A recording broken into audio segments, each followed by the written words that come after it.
obviously if you go to a football match, your intention is totally different. When you sing to support your team, you're trying to encourage them to play better.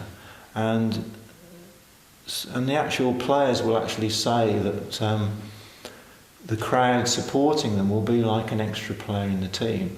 And it's a well-known fact that football teams play better at home than they do away. So the crowds singing and chanting and encouraging them must have an effect.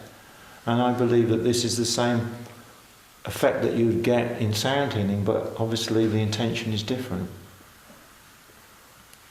Wonderful. So what's the role of the College of Sound Healing, Simon? Well, the College of Sound Healing was set up mainly to promote an awareness of sound healing in the UK. One of the things we're doing is teaching people, running courses for people that want to become sound healers or sound therapists. But the college's role is much greater than that. So besides teaching people to become sound healers, we also have a program to take sound healing into the community.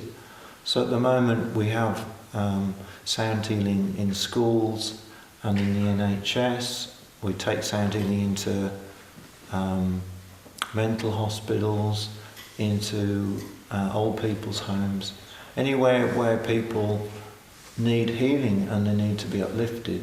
So we're actually running a project at the moment in South Wales to actually take sound healing into a hospital, where sound healing will be taken actually into the hospital, and patients can actually join in and receive the sound healing. A group of sound healers will go into the hospital and perform like a performance where the patients can actually come in and out, or actually just lie on the floor. So it's a way of actually bringing sound healing much more into the community, and actually getting sound healers involved in taking sound healing out into places where it's needed.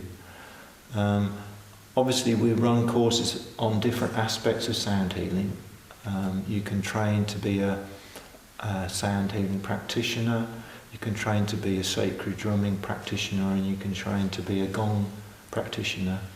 And there are also short courses on all aspects of sound healing, because it's a huge subject. There's so many different aspects and there's so many different ways to use it. We're not just saying that there is one way to use sound healing. There are so many different ways to use it, and so many different approaches that we want to include as many as possible. So it's something that anybody can do. You don't have to necessarily be a singer or play an instrument. It's open to absolutely anybody to be a sound healer if they wanted to. Yeah, that's a really important point. A lot of people come and do the training and they're not singers, they're not musicians, because sound healing is totally different from singing, i.e. you don't need to be able to sing in tune. Everybody can make a sound, and a lot of it is actually using sound as a form of a vibrational medicine. So everybody can make a deep sound and project that sound into their body. You don't have to be a singer, you don't have to be able to sing in tune. In fact, I'm not a professional singer, I'm not a professional musician. My background is in Chinese medicine and in body work.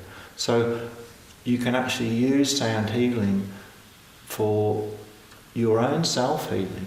You can use it for balancing yourself, for bringing yourself into harmony, and you can also use it for other people.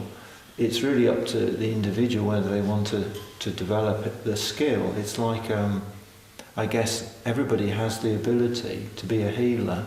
It's a question of whether you choose to develop that skill and help other people with it. And really that's what the college is there for. It's to encourage people to use an innate talent that everybody has. As you know yourself, everybody can sing. They just need the right encouragement, and they need the right teacher to give them that confidence. Absolutely.